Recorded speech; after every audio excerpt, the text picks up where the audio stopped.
সুধী দর্শকবৃন্দ, আসসালামু আলাইকুম। আশা করছি আপনারা সবাই যে যেখানে আছেন নিশ্চয়ই খুব ভালো আছেন এবং সুস্থ আছেন। আলহামদুলিল্লাহ, আমিও আপনাদের দোয়ায় বেশ ভালো আছি। আমার চ্যানেলে আপনাদের সবাইকে জানাচ্ছি স্বাগতম। বরাবরের মতো আজ আমি আপনাদের জন্য খুবই মজার একটি রেসিপি নিয়ে হাজির হয়ে গেলাম। আর এই রেসিপিটি খেতে ভীষণ মজা, কি আর বলবো, নিমিষেই প্লেটের ভাত শেষ হয়ে যায়, এতটাই মজা। আপনারা যারা কখনো এই রেসিপিটি তৈরি করেননি বা বাসায় খাননি কেউ, তাদেরকে অনুরোধ করব আপনারা একবার হলেও এইভাবে তৈরি করুন, তারপর খেয়ে আমাকে জানাবেন। নিমিষেই একদম প্লেটের ভাত শেষ। যারা এটা খায়নি তারাও এটা খেলে আবার বারবার খেতে চাইবে। আর সেটি হলো ঝিঙ্গার এই ভর্তা রেসিপিটি। ঝিঙ্গা দিয়ে কিভাবে আমি ভর্তাটা করেছি আপনারা সেভাবে আমার এটা ফলো করে তৈরি করবেন, দেখবেন পরিবারের সবাই এই রেসিপিটি পছন্দ করবে এবং সবাই এটি প্রতিদিনের খাদ্য তালিকায় আপনার কাছে চেয়ে থাকবে, এতটাই মজা এটা। যাই হোক, আর কথা না বাড়িয়ে এখন চলুন আমরা মূল রেসিপিতে চলে যাচ্ছি। আমি এখানে হাফ কেজি আপনার ঝিঙ্গে নিয়েছি, আর ঝিঙ্গেগুলি ভীষণ কচি। আমি আপনাদেরকে এই যে দেখাচ্ছি, দেখুন আমি একটা ভেঙেছি, ভীষণ কচি। তো এই ঝিঙ্গেগুলোকে আমি ধুয়ে নিয়েছি। এখন আমি এগুলোকে ভালোভাবে ছিলে নিব, ছিলে পরিষ্কার করে এই যে নিয়েছি, দেখুন। তো আমি এখন একটি গ্রেটার দিয়ে এগুলোকে গ্রেট করে নিব। আপনারা যদি গ্রেটার দিয়ে গ্রেট করতে না চান তাহলে একটু মোটা করে কেটে তারপর ব্লেন্ডারে ব্লেন্ড করে নিতে পারেন। তবে ব্লেন্ড করে একদম পেস্ট করে ভর্তাটা তৈরি করলে আমার কাছে খেতে ভালো লাগে না। আমি এভাবে গ্রেটার দিয়ে গ্রেট করলে একটু গ্রেট হয় আর একটু আস্তে আস্তে থাকে, তখন এটা কিন্তু ভর্তাটা করলে খেতে ভীষণ ভালো লাগে আমার কাছে। তাই আমি এভাবে তৈরি করি এটা, আর এভাবে তৈরি করে আপনাদেরকেও দেখাচ্ছি। আর আপনারা চাইলে কিন্তু ব্লেন্ডারে ব্লেন্ড করে এটা পেস্ট করে নিতে পারেন। এই যে দেখুন, আমি গ্রেটার দিয়ে এগুলো গ্রেট করে নিয়েছি। একটু আস্তে আস্তে আছে, আবার একটু গ্রেট হয়েছে, এমন আধো ভাঙ্গা এরকমভাবে আমি এটা গ্রেট করে নিয়েছি। তো আপনারা চাইলে আমার মতো করে এভাবে গ্রেট করে নিতে পারেন, আর এটা খেতে ভীষণ ভালো লাগে আমার কাছে। আর এখানে আমি বড় সাইজের একটি রসুন কোয়াগুলো এভাবে আলাদা করে নিয়েছি। এখন আমি চুলার মধ্যে ফ্রাইং প্যানের মধ্যে একটু বসিয়েছি, এবার ঢাকনা দিয়ে ঢেকে দিব যাতে এটা ভালোভাবে সেদ্ধ হয়ে যায়। আর এখানে আমি একটি ফ্রাইং প্যান বসিয়েছি, আর এটার মধ্যে আমি এখন দিয়ে দিব ভাজার জন্য ভর্তার জন্য সরষের তেল। তো আমি এখন দিয়ে দিচ্ছি এখানে সরষের তেল। আর এই ভর্তাটা কিন্তু অবশ্যই সরষের তেল দিয়ে করবেন। আর যে কোনো ভর্তা দেখবেন সরষের তেল দিয়ে করলে কিন্তু খেতে ভীষণ ভালো লাগে। এটা অন্য তেল দিয়ে করলে কিন্তু এতটা ভালো লাগে না। তো সব সময় চেষ্টা করবেন সরষের তেল দিয়ে ভর্তাটা করার জন্য। তো আমি এখানে একটি বড় সাইজের পেঁয়াজ কুচি করে নিয়েছি, আর সেই কুচানো পেঁয়াজটাকে আমি সরষের তেলের মধ্যে দিয়ে দিয়েছি।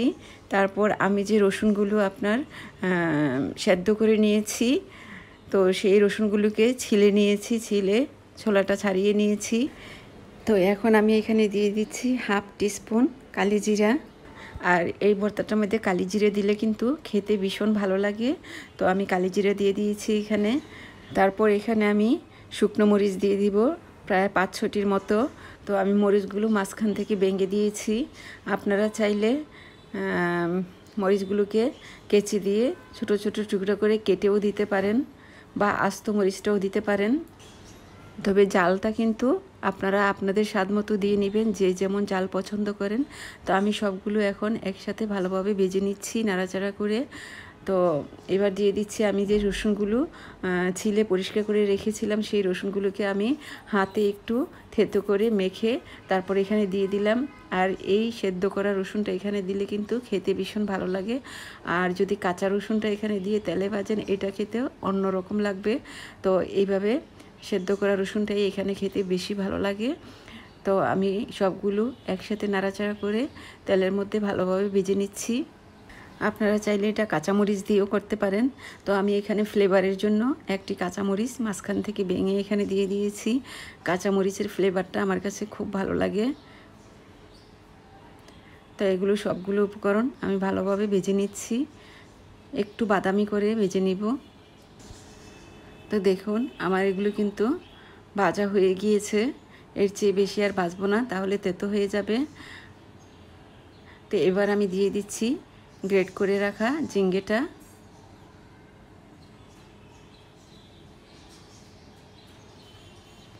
এই যে দেখুন, দিয়ে এবার এগুলোকে নাড়াচাড়া করে সবগুলো উপকরণের সাথে ভালোভাবে মিশিয়ে নিব। তো এই ফাঁকে আপনাদের সাথে কিছু কথা বলে নিচ্ছি। যারা ইতিমধ্যে আমার চ্যানেলটিকে সাবস্ক্রাইব করে নিয়েছেন তাদের সবাইকে জানাচ্ছি অসংখ্য ধন্যবাদ। আর যারা আমার চ্যানেলে নতুন, এখনও সাবস্ক্রাইব করেননি, তাদেরকে অনুরোধ করব আপনারা আমার চ্যানেলে গিয়ে লাল সাবস্ক্রাইব লেখাটি ক্লিক করুন, তারপর পাশে থাকা ঘন্টাটি ক্লিক করে দিন।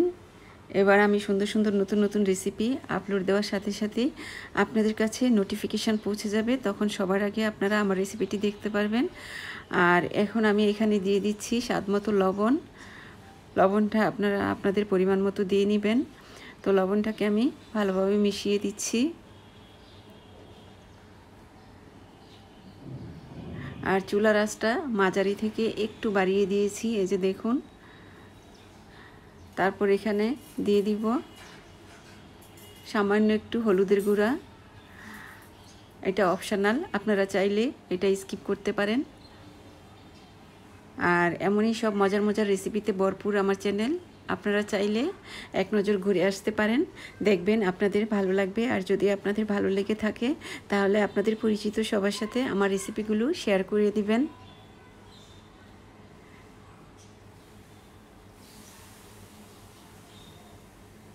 তো আমি এটাকে বেশ কয়েক মিনিট জাল দিয়ে এটাকে ঘন করে নিব। দেখুন আমার এটা কিন্তু কালারটা চেঞ্জ হয়ে গিয়েছে, আর এটা বেশ খানিকটা ঘন হয়ে গিয়েছে। তো আরও একটু এটা আমি ঘন করে নিব।